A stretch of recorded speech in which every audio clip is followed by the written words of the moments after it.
हरियाणा सरकार निष्पक्ष जांच के लिए इस केस को सीबीआई को सौंपने जा रही है। ये एक्स पर पोस्ट किया है नायब सिंह सैनी ने और ये लिखा है उन्होंने। ये भी कहा है आगे कि सीबीआई को सौंपने जा रही है ये जांच और इस मामले में पूरा न्याय किया जाएगा। ये एक्स पर पोस्ट मुख्यमंत्री नायब सिंह सैनी की ओर से किया गया है। परिवार वाले आप देख रहे हैं लगातार सीबीआई जांच की मांग कर रहे थे और अब इस जांच को सीबीआई को सौंपने की सिफारिश मुख्यमंत्री ने कर दी है। एक्स पर पोस्ट करके जानकारी उन्होंने खुद साझा की है।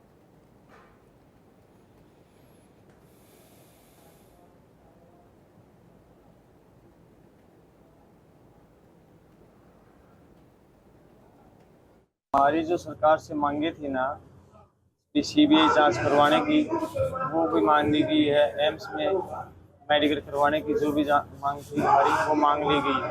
ठीक है, और अगर ये मांगे हमारी सरकार हमें प्रूफ करके दे देगी तो हम ये धरना स्थगित कर देंगे। और ये जो जितने भी लोग यहाँ आए हुए हैं ना धरने के ऊपर, मैं इनका हाथ जोड़ करके सबका अभिवादन स्वीकार। घटना है और सरकार का और का प्रशासन का कोई दबाव जो है कभी भी नहीं था। सरकार ने जिस तरीके से घटना हुई तुरंत वहाँ के एसपी को भी बदलने का काम किया, एसएचओ को सस्पेंड करने का काम किया और इसके साथ साथ क्योंकि बहुत ही दर्दनाक हादसा हुआ और अब तक जो तथ्य पुलिस के सामने या जो डॉक्टर रिपोर्ट के अंदर आया है उसमें कोई रेप या उस टाइप की तो घटना कोई हुई नहीं है। और फिर भी जो क्योंकि कीटनाशक दवाई भी खरीदी गई है, सुसाइड नोट भी सामने जो आया है, फिर भी क्योंकि मामले की गंभीरता को देखते हुए और जिस तरीके से लोगों की क्योंकि भावनाओं से भी जुड़ा हुआ मामला है, माननीय सीएम साहब ने इसको सीबीआई को जांच के लिए भेजने का काम किया है। तो निश्चित रूप से सीबीआई इसकी जांच करेगी। सरकार पहले भी स्पष्ट बिल्कुल इसमें कर चुकी है कि अगर किसी व्यक्ति ने इस घटना को अगर अंजाम दिया है, व्यक्ति या व्यक्तियों ने, तो निश्चित रूप से उनके खिलाफ कड़ी से कड़ी कार्रवाई जो है की जाएगी। कमेटी की जहाँ तक बात है, कमेटी तो उन लोगों ने ही डिप्यूट करने का काम किया है। कमेटी कोई प्रशासन की तरफ से तो बनाई नहीं गई। दूसरा जो बात है ये सुसाइड किया है या नहीं किया है, ये तो और गहरी छानबीन जब सीबीआई करेगी तो उसमें क्लियर हो जाएगा।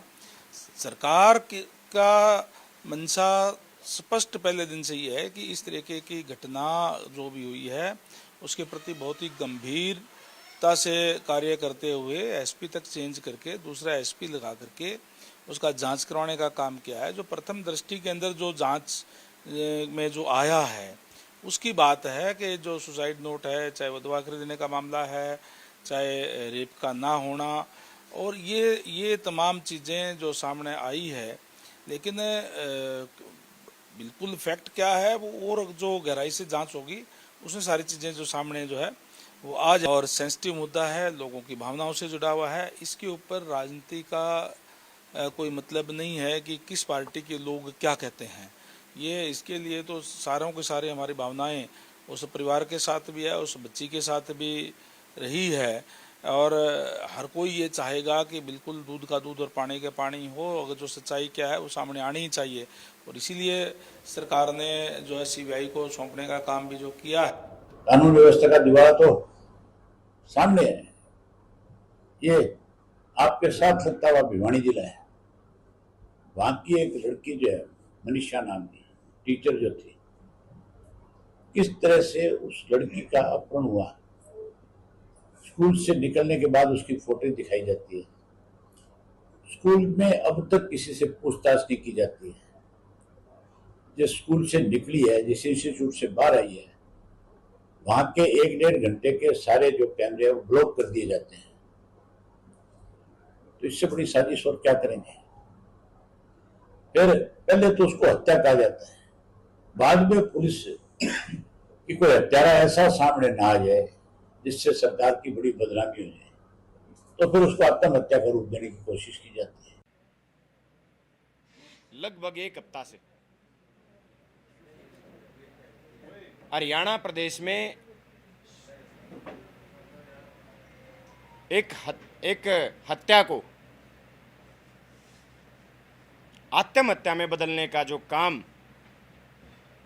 हरियाणा सरकार और प्रशासन जो मिलके कर रहे हैं, उसे पूरा देश, पूरी दुनिया देख रही। आप जानते हैं, भिवाड़ी के लोहारू विधानसभा में हमारी बहन मनीषा के साथ जिस दरिंदगी से उसकी हत्या की गई, उसे किस तरीके से ये सरकार और प्रशासन मिलके आत्महत्या बताने के लिए प्रयास कर रहे हैं।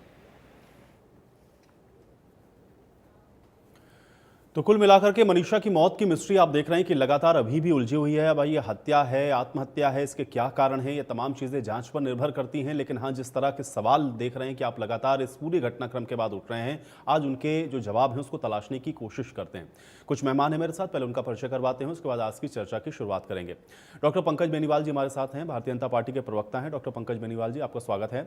बजरंग दास गर्ग जी हमारे साथ हैं, कांग्रेस पार्टी के प्रवक्ता हैं। बजरंग दास गर्ग जी, स्वागत है आपका। रजवंत डहीनवाल जी हमारे साथ हैं, इंडियन नेशनल लोकदल के प्रवक्ता हैं। रजवंत डहीनवाल जी, आपका स्वागत है। और प्रदीप मलिक जी हमारे साथ हैं, अधिवक्ता हैं। प्रदीप जी, आपका भी बहुत स्वागत है। प्रदीप जी, इसके पहले कि मैं राजनीतिक चर्चाओं की शुरुआत करूं, मैं आपके ही पास आ रहा हूं। थोड़ा कानूनी पक्ष इस पूरे प्रकरण का अगर समझा पाएं आप हमारे दर्शकों को, क्योंकि लगातार हम लोग देख रहे हैं कि इसमें जो चीजें हैं वो बड़ी उलझती हुई सी दिख रही हैं। दो बार पोस्टमार्टम हो चुका, अब तीसरी बार पोस्टमार्टम एम्स में हो रहा है। सीबीआई को ये जो केस है वो रेफर किया जा रहा है, मुख्यमंत्री ने भी ये जानकारी दे दी है। कैसे देखते हैं इस पूरे प्रकरण को, और अभी तक इसका जो कानूनी पक्ष है प्रदीप जी, वो क्या कहता है? क्या जांच सही दिशा में चल रही है? देखिए, मैं इसकी किसी राजनीति या किसी और चीज में नहीं जाऊंगा। मेरा सीधा साधा इसकी इन्वेस्टिगेशन से ही संबंधित है। जो कुछ भी मैंने इसकी एफआईआर में पढ़ा है, इनकी पोस्टमार्टम रिपोर्ट्स में पढ़ा है, मौके की फोटोज देखी हैं, सुसाइड नोट और एडमिटेड हैंडराइटिंग का एक रजिस्टर की कॉपी वो देखी है मैंने जी। इन सब चीजों से एक चीज तो क्लियर है कि इन्वेस्टिगेशन की ही नहीं गई। सिर्फ ये कोशिश की गई कि इसको किसी तरीके से दबा दिया जाए, छुपा दिया जाए। मुझे हैरानी है रोहतक के पीजीआई की पीएमआर पे, जिन्होंने एक फाइंडिंग दे दी कि सीमन नहीं मिला इसलिए रेप की पुष्टि नहीं होती।